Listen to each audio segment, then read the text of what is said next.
Hey guys, welcome to Spirit Pig. This is the show that explores how to live a fulfilled life. I'm Duncan CJ, and today I'm speaking with Roko Belic.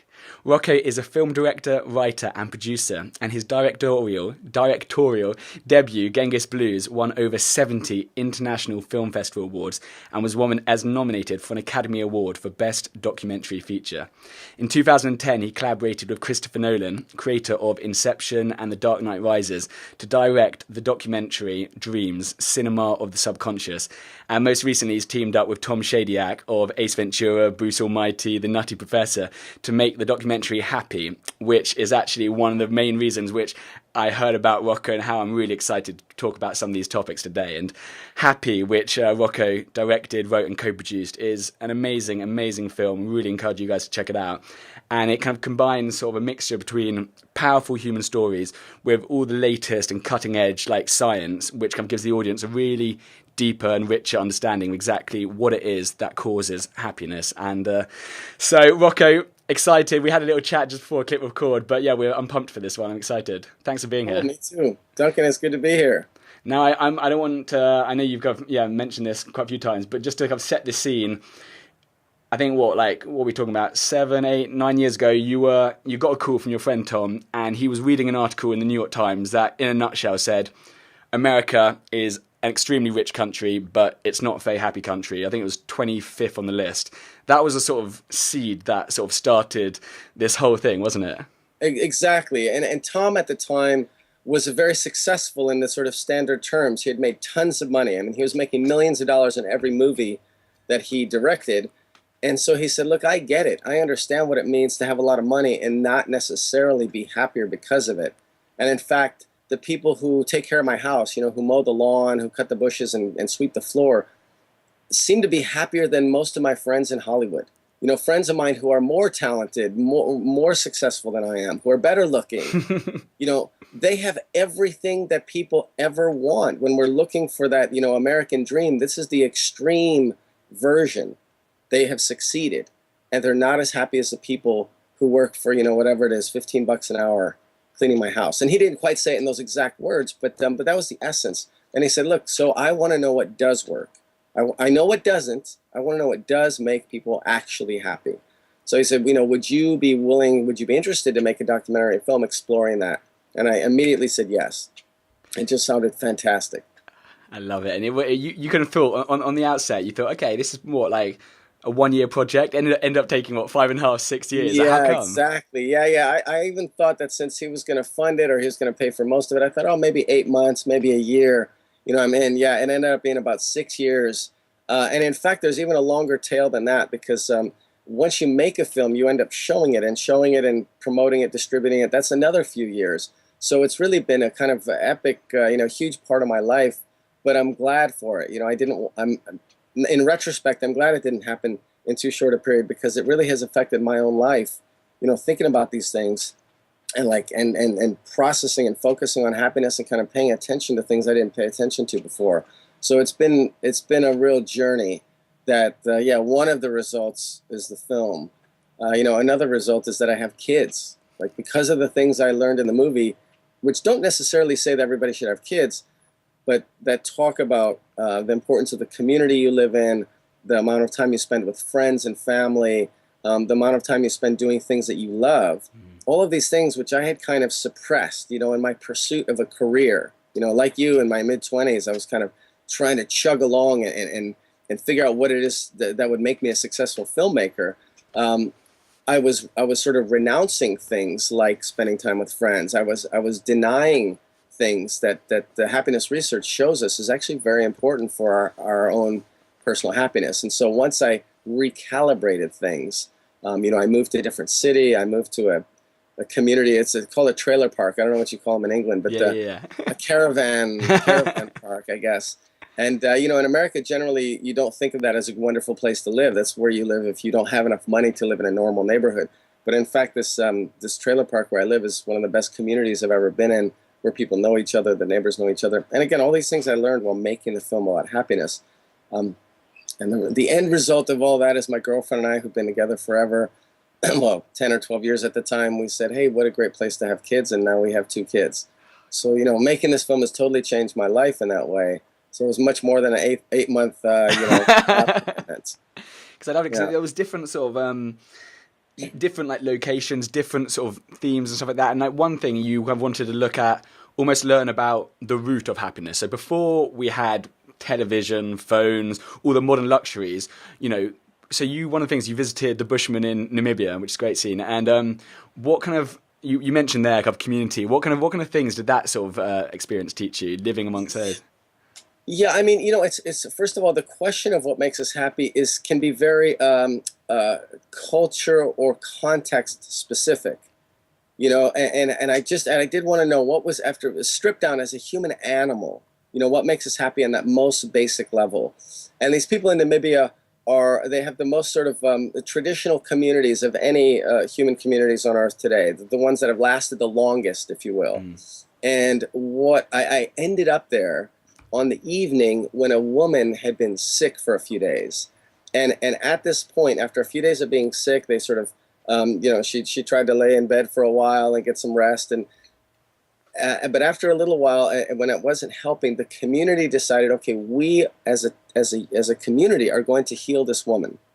And so the entire community, the kids, the elders, everybody in between, the new mothers, everybody joins in what's essentially, I mean, from an outsider's perspective, is a kind of a ritual dance and a song that is intended to heal the person who's sick. And what was amazing to me is, in America, we just call a doctor or we send a person away, right? If somebody is sick, especially if we think they're contagious, we kind of say, go to the hospital, Not get my help. problem. Right. And it's not that we're mean, but we're kind of afraid of it. Whereas in Namibia, among these people called the San Bushmen, they just come together and they rally around the person, and they even put their hands on her shoulders, on her neck, on her back, on her body to heal her. So that was just an amazing expression of the connectedness that people feel in that community. Now, I've lived in some great neighborhoods, in Chicago when I grew up, and now in California. I've never been in a place that when I get sick, all my neighbors show up and put their hands on me and send me good vibes and chant and sing for me. But this woman, the next day, it was as if she was never sick. And I don't know the extent of her illness. And my father was a doctor, he's a cardiologist, and believes very much in Western medicine and hard facts. Yeah. And I have a huge respect for that. And of course, if I get sick, I want to go to a hospital. I probably don't want to go to a Bushman healing ceremony if I have anything serious. At the same time, there's something that we have to learn from a community that comes out in support of somebody who is sick, rather than sort of shrieks back and says, wait, take my kids away. I don't want them to get whatever you have, which is what we tend to do. These are the kinds of things that, like you, I've had a good fortune to travel before this project. And so it's always been in the back of my head, like, we have a lot to offer in American culture. We have a lot to offer the world in science and technology and innovation, all kinds of wonderful things. But we also have a lot to learn. And that's one thing that I wanted to include in this film, because it's very easy to just look forward as a modern person in a modern society with, worrying about whether the next app is coming out this week or next and when the iPhone is coming out. It's very easy to just look forward and sort of forget a lot of things. And I wanted to look around us, to take a pause for, 75 minutes of the movie and look around and see what do we have to learn about happiness, because it's valuable. And it affects us not only in our most primal emotional state, but also affects everything that we're aspiring to. Happy people tend to have more friends, they have better relationships, their marriages last longer, they have happier children, they do better at work, their bosses like them more, or if they're a boss, their employees work better because they're happy. Happy people tend to make more money, if that's what you're interested in.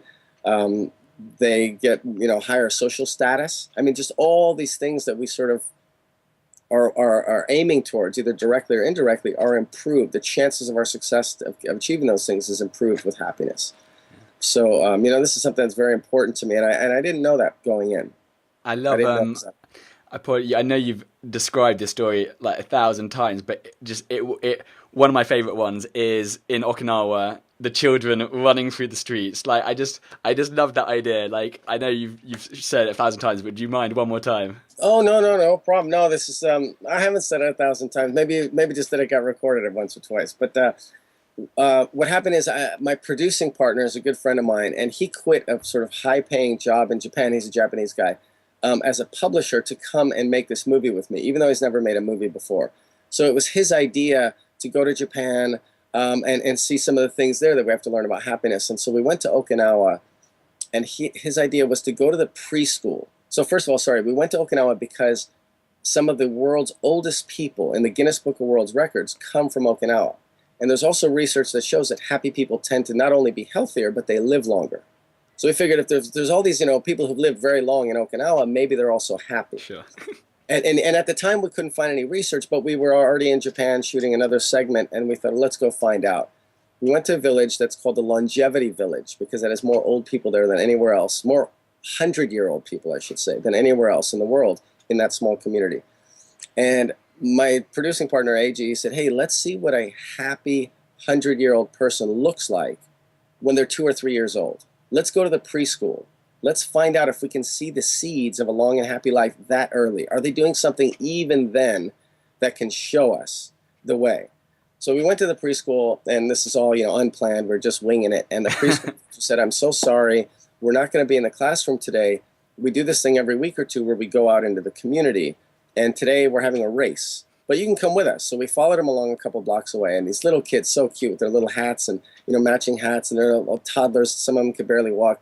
The teachers led them a few blocks away to a street corner, and they stopped. And then about 50 yards away, some of the teachers stood, and that's the finish line. And so the teacher said, go, and kids start running. And I noticed that at the finish line, there was a few grandmothers had converged. I mean, these women were in their 90s, so maybe they would be great-grandmothers to these little 2 or 3, 4-year-olds. As the kids crossed the finish line, these grandmothers were there to hug them and kiss them, and if the kids fell and skinned their knee, the grandmas would pick them up, and I thought, what a wonderful thing. But, there's probably 40 or 50 kids, and there's probably 10 grandmas. So I asked the teacher, which of these grandmas are related to which of these kids? And the teacher sort of asked them, and the grandmas looked around and said, none of us are related to any of these kids. I said, well, what are you doing here, right? I mean, there are a bunch of kids. This is like a Tuesday afternoon. What are you? And she looked at me like I was crazy. She said, well, we're here because the kids are here. Like, to the grandmas, it didn't matter if they're blood related. These are kids that need love and nurturing and support, and we are grandmas who can give love and nurturing support. It doesn't matter if we're not related by blood. And then they sang for about 15 minutes. They sang traditional Okinawan songs, and they clapped and danced, and everybody had fun. And the kids went back to school, and I thought, what an incredible, like in Namibia, what an amazing expression of a community that understands and values the importance of relationships between young people and old people. The fact that the old people aren't isolated and stuck in an old, a retirement home. They're embedded within the community. They're a part of it. I loved seeing that. And then one of the women, actually, she got up and started dancing just by herself, doing this kind of like hula hoop dance. And I was like, wow. And I was looking at the steps, and I was trying to figure it out. And then another woman stood up, and they had a boombox, like a boombox playing traditional Okinawan music on an instrument called a shamisen, which is this beautiful kind of evocative banjo-like thing.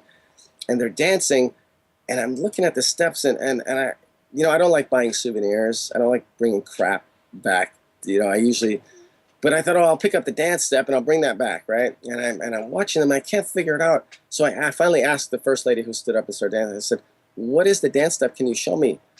And she's like, well, what do you mean? I said, well, you guys are doing this clearly traditional. Oh, yeah, this is traditional dance. Well, show me. And she said, well, in Okinawa, the traditional dance step is to do whatever you want. What? Like, I've traveled a lot. I love dancing. I love hitting the dance floor when I go to places. I've never heard of a traditional culture where the actual traditional dance is freestyle. It's like, just do whatever you want. Go for it.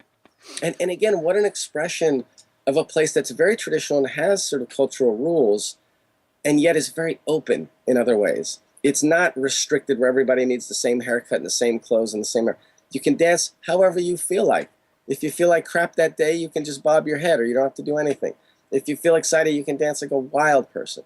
What a beautiful place. I mean, I loved Okinawa for these reasons. I love it. And I mean, yeah, whether it was sort of in Namibia or Okinawa or in the sort of the swamps in Louisiana, like a theme which just came through so strongly when watching it was this idea of just connection.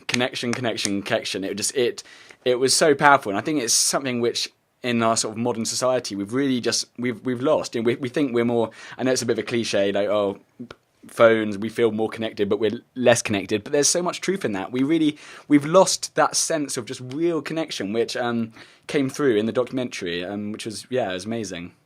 Duncan, that's very cool you say that, because it's one of those things, like if you hear somebody say connection and relationships are very important, that sinks in a little bit in your brain, but you don't feel it. Yeah. Right. And I felt like my goal as a filmmaker in this case with this movie was to find to distill the most interesting scientific ideas, and relationships is definitely one of them. You know, when I asked the leading researcher, what's the key to happiness? He said, well, it's different for different people. Some people need this kind of lifestyle, some people need that kind. But every happy person he's ever studied for 35 years who's very happy has strong relationships. It doesn't mean that those people love everybody or they're the life of the party. They don't have to be a jokester. But it basically means that they love somebody and somebody loves them. Right? It's sort of that simple.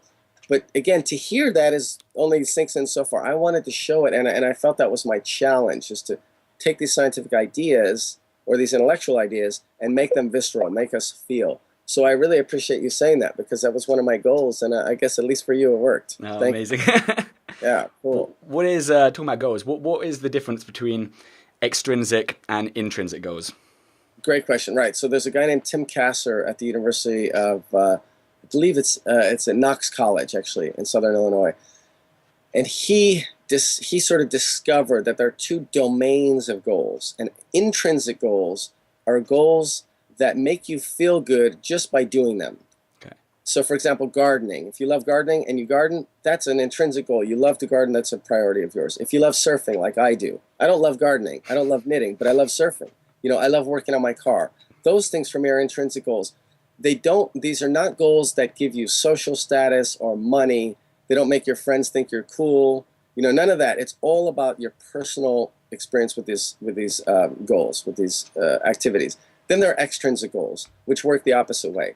If you make tons of money, if you prioritize money, that helps people think, you know, your neighbors and your friends think, oh, he's successful, right? I mean, at least in America, the word successful is sometimes synonymous with wealth, financial wealth specifically.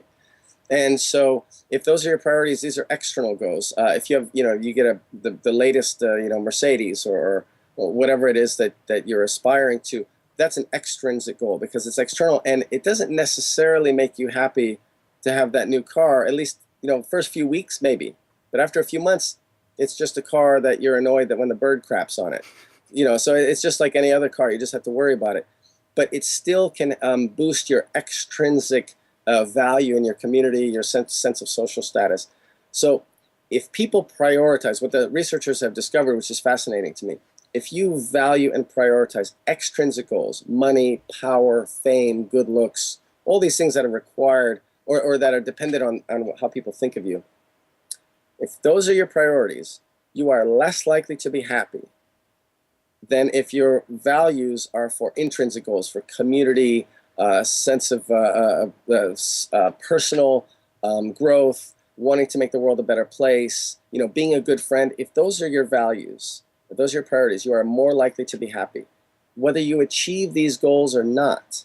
That's the interesting part. If you are extrinsically oriented and you become rich and famous, and this is maybe relates to what Tom, you know, my buddy Tom was saying about him and his Hollywood friends. If you achieve those things, it doesn't mean that you're going to be happy if that's what you care about. So what's fascinating about this, and maybe I'm not saying it as clearly, what you care about has a huge impact on your happiness, whether you achieve these goals or not.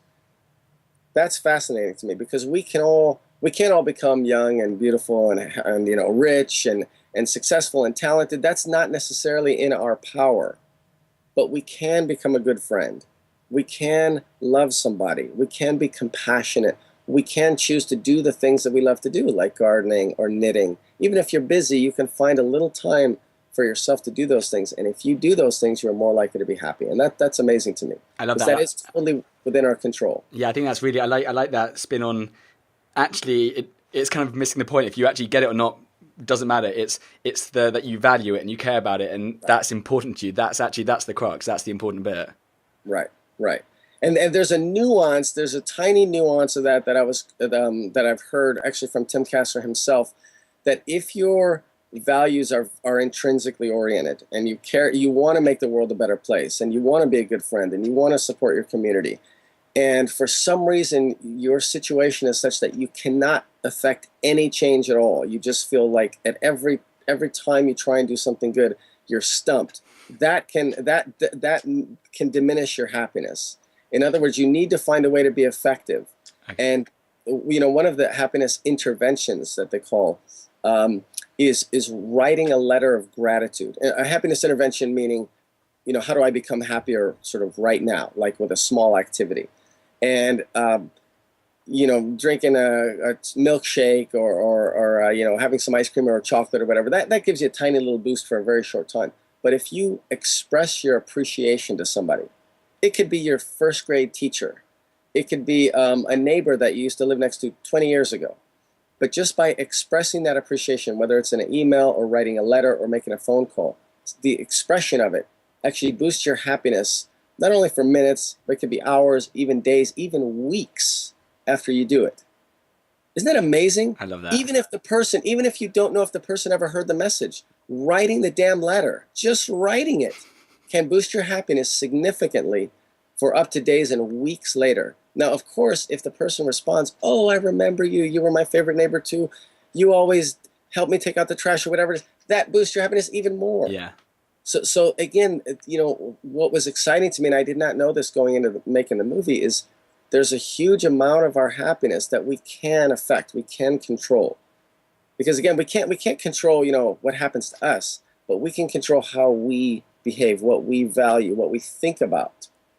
So that was very cool to me. Now, I think that's really exciting because I think with different things that we're finding out from science or different things that it's reinforcing that, where like as opposed to thinking life happens to me, there's nothing I can do, I'm just born this way, realizing actually we can really take those steps, and actually we can almost take the driving seat, and actually some things sure are hereditary, but there's really practical things which aren't, and then we can actually do those steps to increase our well-being. So I think that's exciting to hear that, and it being reinforced again and again by science and by people like you. So that's cool. Yeah, Duncan, when I set out to make the movie, I knew that for millennia people have had opinions about happiness. And organizations have had opinions about happiness. Different religions tell you what you should do to be happy. And my teachers at school told us about doing well in school and behaving and sitting still in class. Everybody has a sort of culture of happiness. There are all these cultures. I wanted to find out what the science culture was, the culture that's hopefully unbiased, that's really looking at facts and actually studying this rigorously. And that, I think, is I guess that comes through in the film because it really is based on science. Not to say that there aren't things about happiness that are still unknown. There's tons. I mean, just even to express what happiness is hard to do with words. It's hard to do in a analytical text, of a scientific experiment. It's very hard to do. Yet we're moving in the right direction when we pay attention to this hard data, these things that when people actually study what it actually works, and that's I feel very lucky to have made this film right at a time when the science was really sort of blowing up around the subject. One of the leading researchers in happiness, a guy named Ed Diener, he wanted to study happiness when he was a grad student, a psychology grad student, and his professor said to him, "You can't study happiness. It's impossible. It's too ethereal. It's too nebulous. You can't even pin it down. So you should study something else." He ended up doing his paper on what is it? On negativity, on skepticism or something like that. Yeah, very, very good. And then once he got out of school, he ended up studying happiness. And I got to do this movie at a time when that kind of research was coming to the forefront, and for the first time really in modern history being taken seriously. So that's I think what the film has to offer is a glimpse into that world, and we have a lot to learn from it. This might be the next one. Might be a bit of a sort of, I don't know, a bit of a vague or annoying question, but like in your opinion, what do you feel I don't know, what do you feel like makes a really sort of compelling story, one that has the power to create change or really lasting positive impact in the world? Like, I know it's more of it's an art necessarily a science, but like in your opinion, are there any things which you feel really makes a great story? Yeah, yeah, I totally appreciate that question because as a filmmaker, I am more of an artist than a scientist, even though I value both. Um, and I'm no expert at this, but I am always drawn to stories of personal struggle and hopefully some sort of triumph. It doesn't have to be the triumph that the person was struggling exactly for, but some sort of a deeper understanding, some value coming out of that struggle. You know, my first movie was about a blind blues musician who taught himself to do this weird kind of singing that people do only in Asia. So here's this like Creole African American guy with this, you know, twisted afro because he's blind and he doesn't care what his hair looks like, and he plays a slide guitar and he lives in San Francisco and he looks homeless. But he's very, very talented and extremely smart guy who was interested in the world through the shortwave radio. That's how he explored the world. He teaches himself to do this weird multi-harmonic singing, goes to Siberia. His is a tragic story. He's a blues musician at heart. Like, no matter what, his wife died of kidney failure. He's had all kinds of setbacks career-wise. But he experienced this moment of true triumph in his life by going to Siberia and sharing his appreciation of their culture, especially their singing culture, and being valued by the Tuvan people. It's not a typical story of, you know, a hero's journey going out to vanquish, you know, the dragon or the enemy. But there's something about that struggle when people, when they pursue their dreams and they take risks and challenges to do that. I really resonate with that. So, I mean, I guess that's one element that I really like in a story that's compelling. And, you know, that movie, I've made it with a home video camera with my brother, and it ended up playing all over the world, which means I think some people, at least out there, resonate with that. I also think it's important to make a character, if it's about a character or a few characters, that we can relate to. And in a way, that's pretty easy because we can all relate to setbacks, right? There's nobody in, you know, George Clooney to me is a very talented, good-looking guy, and he's very wealthy and successful. There's no way he went through life without struggles, right? We all experience struggle. So if the character can have something that we relate to, struggle-wise, setback-wise, and hopefully have some amount of a heart that we want to support, you know, to see them at least at some point trying to do something good. There's some quote by Roger Ebert, you know, the great film critic, and he said something like, if you want people to cry in your movie, show your main character trying to help somebody. And I'm screwing up the quote, but and maybe he even said trying to help somebody but failing, or trying hard but suffering because of it. I don't know what the nuances was, but that was basically it. It's like we are naturally empathic. It's another thing I learned while making I Am. That's Tom's documentary. You know, we actually have something called a mirror neuron in our brain, and if we see somebody experience some emotion, whether they, you know, hammer their thumb with a hammer accidentally, or whether they you know, win the Academy Award, whatever it is, when we see an extreme emotion, there's a neuron in our brain that actually does to our brain what's happening in that person's brain. It's this incredible thing where our brains literally mirror, they mimic the emotions that we see in others. That's the root of empathy. Empathy meaning that you feel somebody else's pain, you feel somebody else's joy, you feel somebody else's hope. And in a way, that's the thing we're tapping into as storytellers and artists, as you are, as I hopefully am with my movies, is triggering these things so that the audience feels what our main character is going through. And I think once you do that, once you get somebody sort of on your team, then the character can go wherever they need to go, to Siberia or to Okinawa or wherever they need to go, and we're with them, we as the audience. Does that make any sense? Yeah, no, that made. I was just listening, just like taking notes. I mean, that's awesome. Great, amazing answer. Cool. What does a fulfilled life mean to you? You mean personally, or you mean as like a prescription for everyone? For me, You personally. okay. I feel that I have been given so much. Right, I'm healthy. I'm alive. I speak English well. I'm educated. I had loving parents. I have amazing friends. I've just I have a computer that I'm, using right now that I could never design or build if I had to in a million lifetimes. There's so many, there's electricity, there's heat, there's so many things that I didn't do that I benefit from. You know what I mean? I have a car, I love cars, I have a motorcycle. There's all these things that I could never have invented.